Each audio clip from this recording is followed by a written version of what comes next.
Why did you focus on Tolkien? Well, I had a book out earlier called Tolkien, Man and Myth, originally published in England in the late 1990s.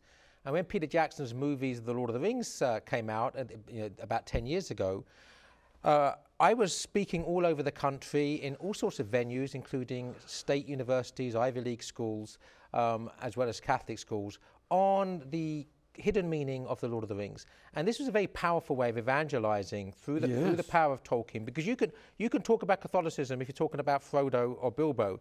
If you talk about the gospel, people, agnostics will just close their minds, close their hearts. Well, I think one of the powers of The Lord of the Rings and The Hobbit are that they actually get past what C.S. Lewis called those watchful dragons. When people put their guard up against Christianity, these books get beyond that guard. People realize they enjoy the books and they want to know more about it. Everybody who reads The Hobbit and The Lord of the Rings is moved closer to Christ. So if you're an atheist, you're not going to become a Christian overnight, but you'll be an atheist who's more predisposed towards Christianity than you were before you started reading the books.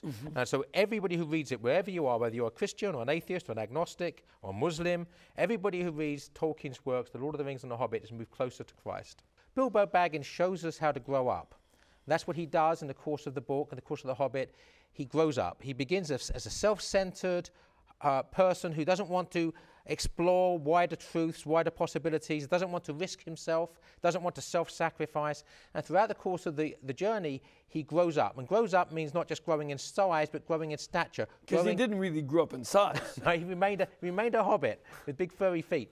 But he grew in virtue. He grew in courage. He became, I was going to say a man, he became the hobbit he was meant to be.